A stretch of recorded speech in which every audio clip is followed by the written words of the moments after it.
A very good evening and welcome to Prime TV News, coming to you live and direct from the Prime TV studios with me, Abrar Abid. Now, before we go into our stories in detail, let's take a look at our headlines.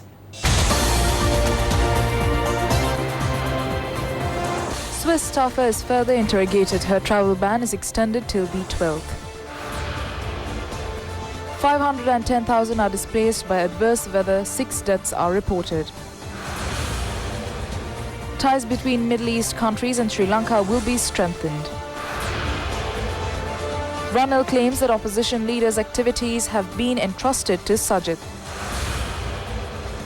5 perish after the eruption of the White Island volcano.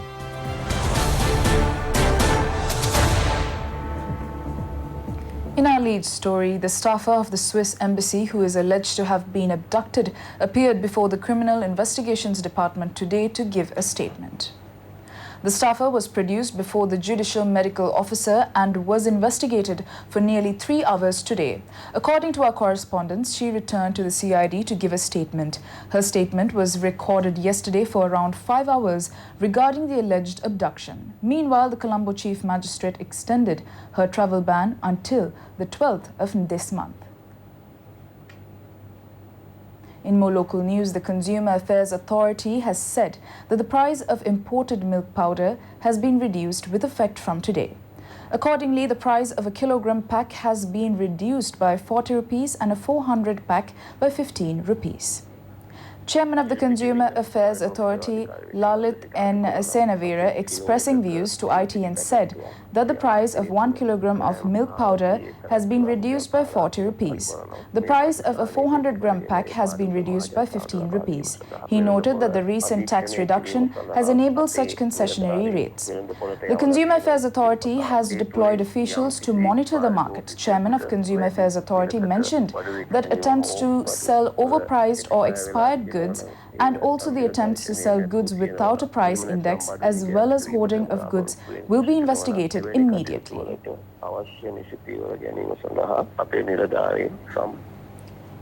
In more news at home, more than 150,000 persons are displaced following the adverse weather condition that prevailed in the past few days.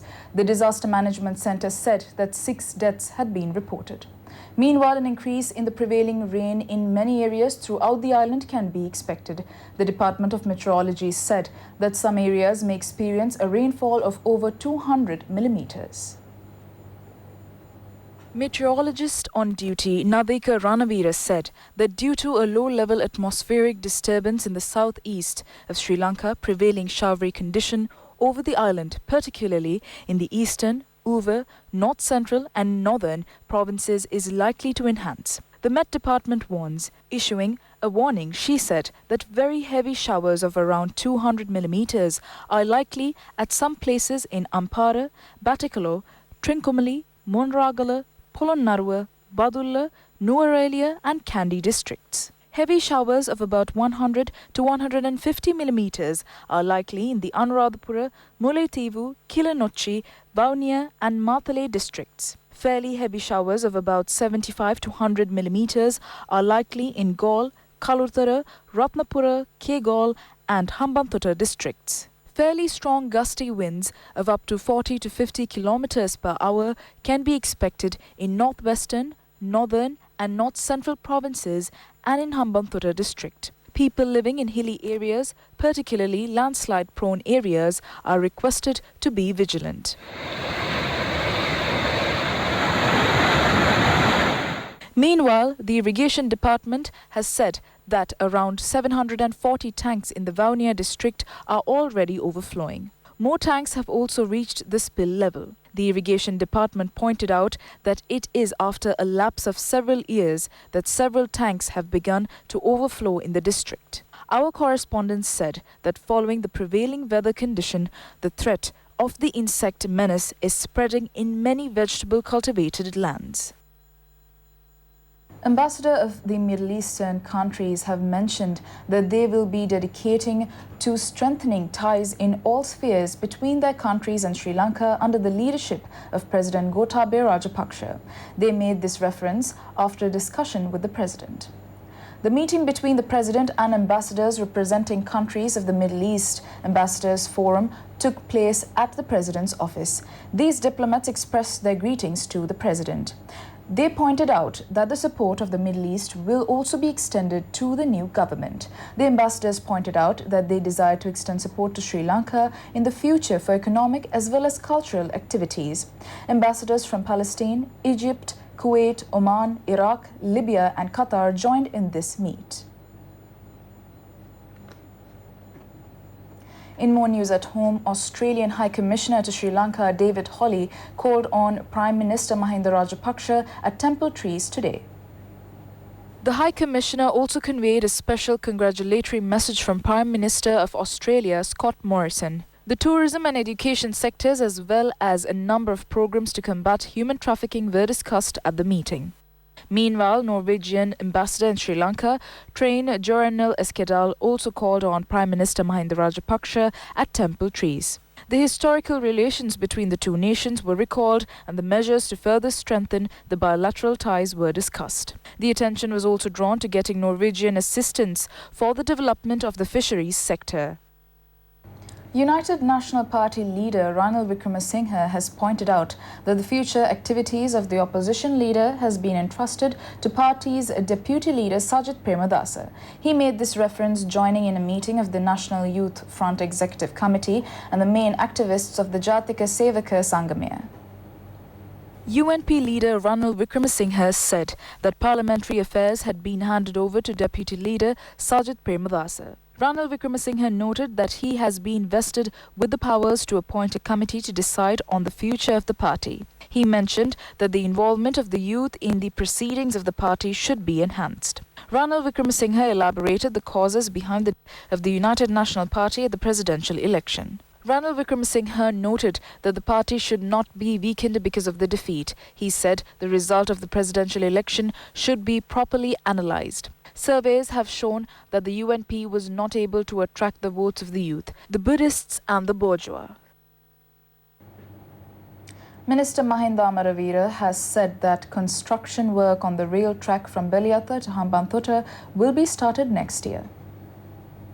Minister Mahinda Amaravira said that within the next period he assured that he would assume the responsibilities of making 16 institutions including Electricity Board, the SLTB and the Railways Department which are running at a loss will be made profitable ventures. He said that work on the expansion of the rail track from Beliatha to Hambantota will be undertaken next year. Minister Mahinda Amaravira was speaking at a meeting held in the Veerakatiya area. A group of United National supporters joined the Sri Lanka Freedom Party on the occasion.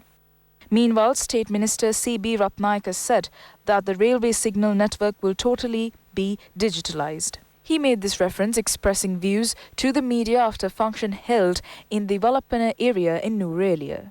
Minister C.B. Ratnayaka pointed out that information of stations are taken over the phone and mapped out. As such, he has given instructions to the General Manager to immediately install the GPS. He also instructed to immediately install LED signboards. CCTV should also be installed and pure food should be provided to railway commuters in canteens. He mentioned that he had also given instructions to green stations. He said that begging in trains will be completely banned. A hotline will be introduced to provide information on the abuse of women. Also, any delays in the arrival of trains can be intimated through this hotline. The Supreme Court has ordered to further extend till the 20th of March the interim order preventing the decision by former President Maithripala Sirisena to implement the death sentence on 4 accused found guilty of narcotic drug-related offences and sentenced to death. The fundamental rights petition filed against the former president's decision was taken up today before a bench comprising Justices Vijit Malalgoda, Murdu Fernando, S. Turai Raja and Gamini Amarasekara. The bench ordered that all the petitions filed regarding this case be considered from the 17th to the 19th of March. Accordingly, the interim order preventing the president's decision to carry out the death sentences will be extended till the 20th of March. Furthermore, since there have been changes in the individuals named as respondents in the particular petitions, the Supreme Court ordered that the petitions to revise the same and submit them to courts before the next date. In more local news, Defence Secretary, retired Major General Kamal Gunaratne, has said that the reasons behind the Easter attack is the appointment of those who are unaware of national security. The Defence Secretary made these references at a function held in the Panipitia area. It was organised by the residents of the Bogahavatta area in Panipitia, where he is residing. A group including the chief incumbent of the Sri Subhadra Rama temple at Hispangwala, the Venerable Selvahiragama Sumanavansatera, joined in this occasion. Further expressing his views on this occasion, Kamal Gunaratne said that there is no truth in rumours that the pavement hawkers were to be evicted. Retired Major General Kamal Gunaratne mentioned that the former government overused the term reconciliation for narrow political agendas. Consequently, national security was jeopardized, the prime example being the Easter Sunday attacks. Kamal Gunaratne mentioned that the main reason behind this tragic incident was negligence. The Defence Secretary mentioned that such outcomes are unavoidable when irresponsible and inept persons are appointed for important positions. Today marks the 69th anniversary of the Sri Lanka Navy. Established in 1937 as the Sri Lanka Volunteer Navy, the Navy was absorbed into the British Royal Navy as the Sri Lanka Royal Volunteer Sub-Service after World War II. After gaining independence, a permanent navy was established on the 9th of December 1950, and when Sri Lanka became a republic in 1972, it was renamed the Sri Lanka Navy. Launched with a very limited fleet and several vessels, the Sri Lanka Navy is now equipped with high-tech surveillance ships and advanced operating systems. The Sri Lanka Navy had been actively involved in many humanitarian operations as the first defence line, making an active contribution. The Sri Lanka Navy is also responsible for protecting the land as well as safeguarding the economic oceans, which is about larger than the land area. Whenever there is a natural disaster in the country, the service rendered by the Sri Lanka Navy is fulfilling the needs of the people, has come in for praise locally as well as by foreign countries. The Sri Lanka Navy is celebrating its 69th anniversary today within such a signified path. And that is all the news today. Do join us again tomorrow for the very latest. For the Prime TV News team, I'm Abrar Abid. A very good evening and take care.